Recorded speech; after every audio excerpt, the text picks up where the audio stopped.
and we'll be doing it here. Joining us now with reaction, editor-in-chief of LifeZette, Fox News contributor, nationally syndicated radio host, Ingraham. You were laughing during the whole speech. No. I can't take this. You're throwing your pen. I can't take this. I can't take this. John, look, the Democrats have no one like Obama now. I mean, when you watched him, you remember his book, Audacity of Hope?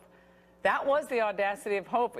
I mean, you have just demonstrated beyond a shadow of a doubt how he has laid waste to our productivity, to this idea of a vibrant economy, to a foreign policy that has some semblance of pragmatism.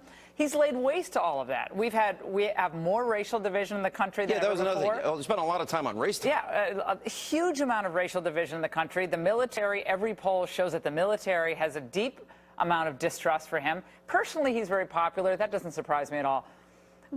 And he comes out there and he struts like he just won a hit lotto. He walks out there, he's like, yeah, this has been great. And he basically said, I'm going to still be on the scene. When you contrast that to what Reagan said in his farewell, and obviously Reagan was... I remember the words, not bad. Yeah, not bad. We weren't just marking time, remember? That's right. He said. Really good stuff. We weren't just marking time, and we left the city freer and stronger. And President Obama... Can't say... Wait. He can't say that. No, he can't say that. Freer and stronger. And Reagan came in at a desperately bad time for the economy. Obviously, we had 18% interest rates. We came off the Iranian hostage crisis. And for all of Barack Obama's strutting, and again, he's a masterful politician. I will never take that away from him. The facts You just thought they were crocodile tears, don't lie. First of all, I've never seen a man, and I'm not a young person, I've never seen a man grab a tissue. Hang on. But could you have a tissue here? I got a tissue. Show me. Okay. All right, there you go. And Yeah. like this. Wait for it. I've just never seen that. All right, a man will be like, whatever, or just like fake through it. But I mean, there's some good acting involved. I'm sure he's wistful. I mean, he's leaving. 8 years has been a long 8 years. Look, he got to be the president of the United States. He got to be president of the United States. He's a smart guy. He's not a dumb person. These people say he's dumb. He's not dumb. The man is very canny, and he's very savvy, and he knows. Can I disagree with you in this sense? I don't think he's a dumb person. I don't think he's dumb. I'm not saying that. I think he is a man of his indoctrination. Although we don't know what he got in his grades at Harvard. I'd like to see his grades. All right, I'm just teasing. All right, now you're going to ask for his birth certificate, and the whole world will go crazy. I'm teasing. But here's what I've never found from him: an ability to be pragmatic. I mean, he talked about partisanship, and I'm like, you're the most partisan person I know. But he never had an era of big government is over, the end of welfare as we know it, what we call a sister soldier moment.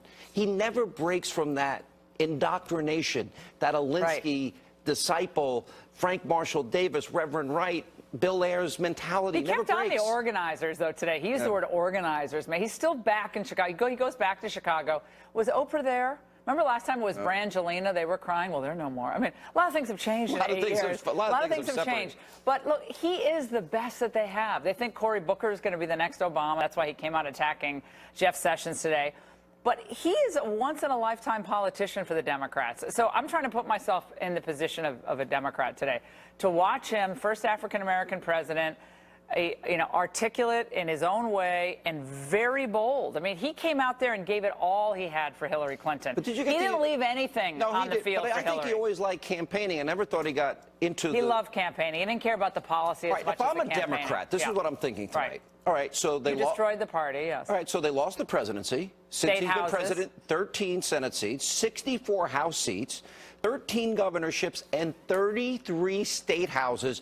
About 1,000 seats all told. But it's so much of what the Democrats push today is about emotion, though, Sean. And I think there's a lot of theatrics here. Republicans have to be a little bit better. Trump is actually good at the theatrics. But you have to produce events to produce emotion. This was a well-produced event tonight. Now, am I saying I agree with his assessment? I think, no, I'm not. I'm not agreeing with that.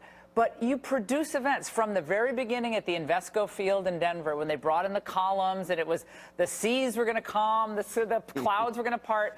There was an emotion to it, and people were led to believe. And he had, had an enormous turnout among white working class voters. Many of them have now turned against the Democrat Party. but they were able to conjure up emotion about this idea of hope that was untethered to the reality of the day. I will give that really to them. well said. But it was a fantasy because we can't afford it. We're not the country of 1987 with the economy that we had back then. It's a different landscape. And Barack Obama had a great opportunity to change the country for the better. I think, sadly, for someone of his background, he squandered a lot of those opportunities as a partisan, as an ideologue. I think Trump will, oddly, for a lot of people, turn out to be much more pragmatic, and I think a lot more successful when it comes to the economic and issues of racial you're not healing. buying the narrative of Donald Trump and he might have been blackmailable. Now we believe the Russians. We didn't believe the Russians. Well, let me just tell you, the Soviets, I lived in the Soviet Union, okay? I actually had my own encounter with the when did you live there? In 1983, when Andropov was president. That was a real dark day. Andropov. Another former KGB head.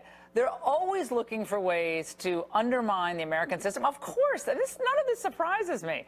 So they have a file. When I got back to the United States, I heard that they had a file of everyone who I had dinner with in Leningrad back then, and they brought people in for questions. This is what they do. This is what they're all about. I'm sure we'll hear more about this as the days go on.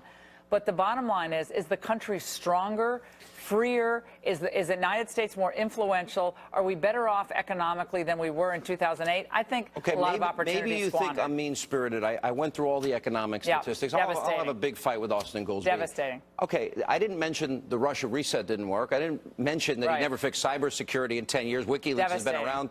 It's devastating. 20 million. You mentioned to me the other day, it was either here on radio, you mentioned that you were one of the 23 million people. OPM files, Office of Personnel Management. Your files were hacked by the Chinese. Yes, they have the files. They have the files. Andropov has the files. That probably means Putin has them. Right. I want these secret Laura Ingraham files. They're very exciting. Yes, they're very exciting in the old days. But Sean, I think, again, when you just look at where the country is today, are they more believing in the progressive agenda than they were when Barack Obama came into office?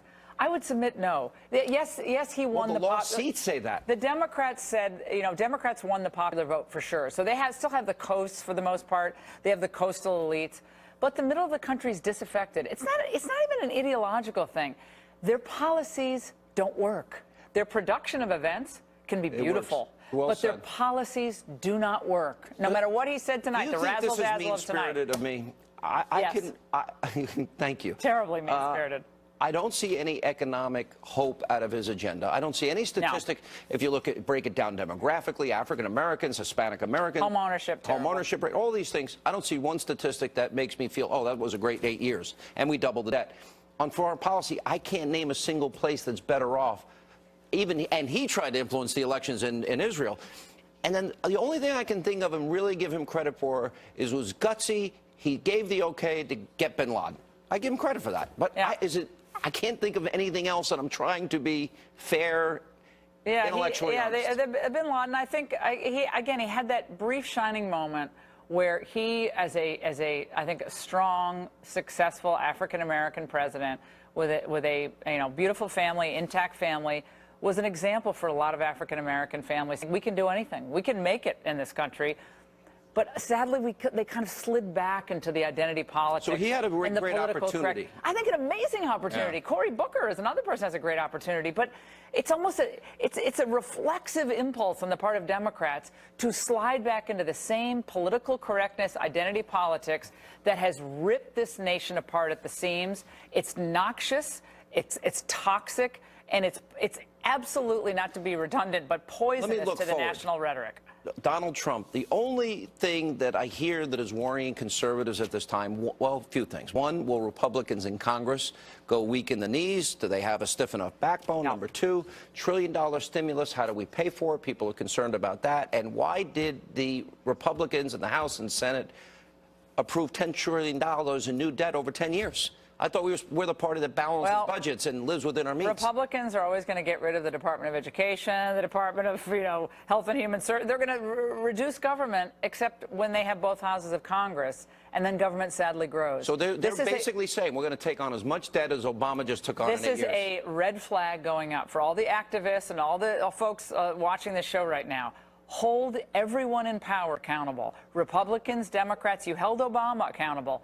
hold this administration accountable and all the Republicans who Joining us claim now that with they're going to be reaction. fiscal conservatives. You're going to have to do a lot of things carefully in order to do it right. I understand that. Obamacare Listen, if we repeal grow the immediately is economy, gonna be we solve a tough. lot of our problems. The repatriated money, the trillions overseas, Right, but so much energy of it is Medicare and Social Security, which the Republicans and Trump's folks said we're not getting into that. The ways to We're save not money getting and into send it that. back to the states. We got to do a lot of that, but this is going to take a deft hand. I think they have some really good people on their team.